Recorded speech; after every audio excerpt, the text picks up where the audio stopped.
ನಮಸ್ಕಾರ, ಟಿವಿ2ಗೆ ಸ್ವಾಗತ. ಬೊಮ್ಮನಹಳ್ಳಿಯ HSR ಲೇಔಟ್ನಲ್ಲಿರುವ Karnataka public ಶಾಲೆಗೆ ಕೆಪಿಎಸ್ ಕಾರ್ಪೊರೇಟ್ ಸಾಮಾಜಿಕ ಹೊಣೆಗಾರಿಕೆ ಸಿಎಸ್ಆರ್ ಅಡಿಯಲ್ಲಿ ಅತ್ಯುತ್ತಮ ಸೌಲಭ್ಯಗಳನ್ನು ಒದಗಿಸಲಾಗಿದೆ. ಈ ಶಾಲಾ ಅಭಿವೃದ್ಧಿಗೆ ಕೈಜೋಡಿಸಿದ ಸಂಸ್ಥೆಗಳು ಪೋರ್ಟನಿಕ್ಸ್ ಟೆಕ್ನಾಲಜೀಸ್ ಇಂಡಿಯಾ ಪ್ರೈವೇಟ್ ಲಿಮಿಟೆಡ್ ಮತ್ತು ಪ್ರಣವ್ ಫೌಂಡೇಶನ್ ಜಂಟಿಯಾಗಿ ಈ ಶಾಲೆಯ ಅಭಿವೃದ್ಧಿಗೆ ಮುಂದಾಗಿವೆ.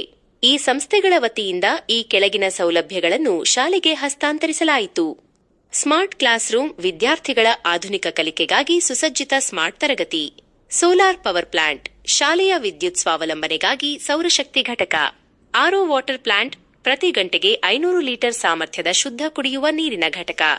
ಕಾರ್ಯಕ್ರಮದ ಮುಖ್ಯಾಂಶಗಳು: ಗಣ್ಯರ ಉಪಸ್ಥಿತಿ. ಈ ಹಸ್ತಾಂತರ ಕಾರ್ಯಕ್ರಮದಲ್ಲಿ ಸಂಸ್ಥೆಯ ಪದಾಧಿಕಾರಿಗಳು, ಶಾಲೆಯ ಮುಖ್ಯೋಪಾಧ್ಯಾಯರು, ಶಿಕ್ಷಕರು ಹಾಗೂ ನೂರಾರು ವಿದ್ಯಾರ್ಥಿಗಳು ಉತ್ಸಾಹದಿಂದ ಭಾಗವಹಿಸಿದ್ದರು. ಕೃತಜ್ಞತೆ. ಶಾಲೆಯ ಅಭಿವೃದ್ಧಿಗೆ ಇಷ್ಟೊಂದು ದೊಡ್ಡ ಮಟ್ಟದ ನೆರವು ನೀಡಿದ ಸಂಸ್ಥೆಗಳಿಗೆ ಶಿಕ್ಷಕರು ಮತ್ತು ವಿದ್ಯಾರ್ಥಿಗಳು ಹೃತ್ಪೂರ್ವಕ ಧನ್ಯವಾದಗಳನ್ನು ಅರ್ಪಿಸಿದರು. ಭವಿಷ್ಯದ ಭರವಸೆ. ನಮ್ಮ ಸಂಸ್ಥೆಯು ಮುಂಬರುವ ದಿನಗಳಲ್ಲಿ ಶಿಕ್ಷಣ ಕ್ಷೇತ್ರಕ್ಕೆ ಇನ್ನೂ ಹೆಚ್ಚಿನ ರೀತಿಯಲ್ಲಿ ನೆರವು ನೀಡಲು ಬದ್ಧವಾಗಿದೆ ಎಂದು ಸಂಸ್ಥೆಯ ಮುಖಂಡರು ಇದೇ ಸಂದರ್ಭದಲ್ಲಿ ಭರವಸೆ ನೀಡಿದರು.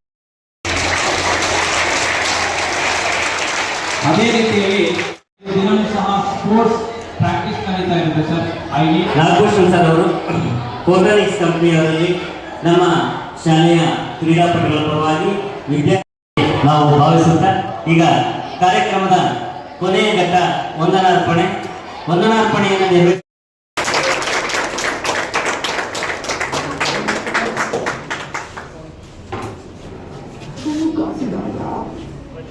ಆಸನದ ಉಷ್ಣ ಶಕ್ತಿಯು ನೀರಿನ ಕಣಗಳ ಚಲನಶಕ್ತಿಯಾಗಿ ಪರಿವರ್ತನೆಗೊಳ್ಳುತ್ತದೆ.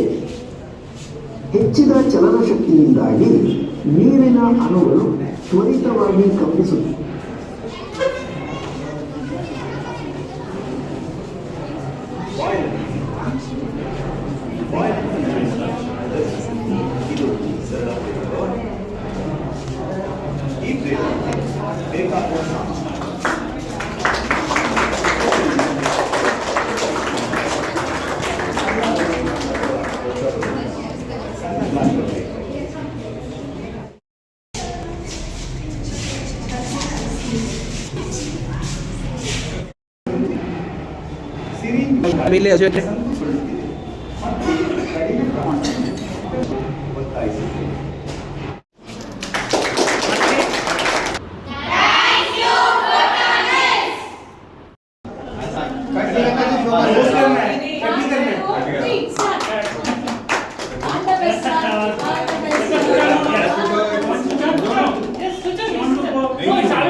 So these are the two tanks, 500 liter capacity. So total 1000. Usually what we will do for the 500 LPH, we will use 1000 liter capacity. I can understand. So we are here at KPS Agara, and I think we figured out that the school has a lot of problems related to water. Drinking water was not there, so we spoke to the principal and we figured out that these are the challenges.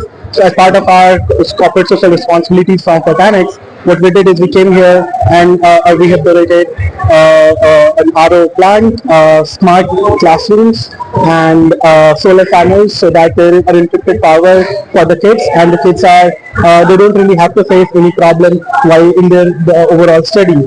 So I think this is the first time we have come to the school, but I think with the facilities and the way we spoke to the kids, I think we are pretty much pumped up as well. So and probably we will like to come back again sometime next year for this year. So we have done similar programs with other schools, but this is the first time we are coming to this school. Again, we are based out of HSR layout, so it's very close nearby our office, and I think because of that we wanted to do something close to where we are.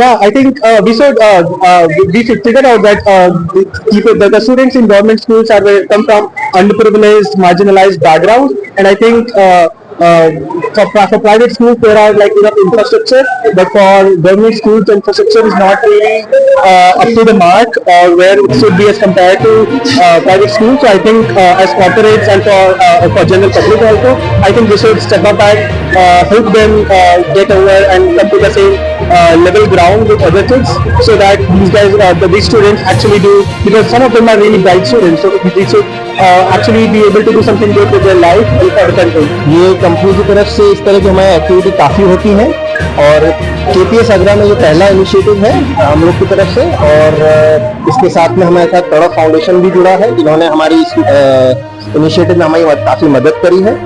और आज के इस programme में हमने बच्चों से भी interact किया है, उनकी प्रॉब्लम समझी है और उनके आगे के भविष्य के लिए उनको सभी को बधाइयाँ दी हैं और उनको अपनी तरफ से एक मैसेज दिया है कि आगे वो किस तरह से जिंदगी में आगे बढ़ सकते हैं। उम्मीद करते हैं हमारी ये इनिशिएटिव इन बच्चों के लिए काफी सहायक होगी और आगे चल के उनको काफी मदद करेगा। और मेरा इस विषय में यही कहना है कि गवर्नमेंट स्कूल्स में कहीं ना कहीं कोई ना कोई प्रॉब्लम होती ही है, और लोगों से मेरी प्रार्थना है कि वे आके गवर्नमेंट स्कूल में खासतौर से उनकी प्रॉब्लम्स को समझें और उनको सॉल्व करने के लिए अपनी तरफ से पर्सनली या कंपनी की तरफ से जैसा भी बन सके आके सहायता करें, बच्चों की सहायता करें, इससे काफी फायदा मिलेगा। यहाँ के बच्चे गवर्नमेंट स्कूल से काफी इंटेलिजेंट हैं, काफी होनहार हैं, उनको बस एक पुश की जरूरत है। मैं दूसरी कंपनी से भी यही उम्मीद करूंगा कि इनका फोकस अगर वो गवर्नमेंट स्कूल में इस तरह के इनिशिएटिव्स लें, वहाँ की प्रॉब्लम समझ कर उनको सॉल्व करें, इससे बच्चों को काफी हेल्प मिलेगी। कई कारणों से गवर्नमेंट स्कूल में जो फैसिलिटीज नहीं होती हैं, इस कारण से बच्चे स्कूल नहीं आते, बट अगर इन सब चीजों को दूर किया जाए, कंपनी आके उन चीजों को हेल्प करे, स्कूलों में बच्चों की अटेंडेंस बढ़ेगी और साथ ही साथ इनको एक प्रोत्साहन भी मिलेगा। ಎಲ್ಲರಿಗೂ ನಮಸ್ತೆ. ನಾವು ಫೋಟೋನಿಕ್ಸ್ ಕಡೆಯಿಂದ ಕಾರ್ಪೊರೇಟ್ ಸೋಷಿಯಲ್ ಆಕ್ಟಿವಿಟಿ ಅಂತ ಅಂದ್ಬಿಟ್ಟು ಕರ್ನಾಟಕ ಪಬ್ಲಿಕ್ ಸ್ಕೂಲ್ ಅಗಾರಗೆ ನಾವು ಸ್ಪಾನ್ಸರ್ ಮಾಡ್ತಾ ಇದೀವಿ. ವಾಟರ್ ಪ್ಲಾಂಟ್, ಸೋಲಾರ್ ಪ್ಲಾಂಟ್, ಅದಾದ್ಮೇಲೆ ಸ್ಮಾರ್ಟ್ ಸ್ಕೂಲ್ ಫೆಸಿಲಿಟೀಸ್. ಇದೇ ತರ ನಾವು ಮುಂದೆನೂ ಇದೇ ತರ ಮಾಡ್ಬೇಕು, ಅನುಕೂಲ ಮಾಡ್ಕೊಡ್ಬೇಕು ಅಂತ ನಮ್ಮ ಆಸೆ.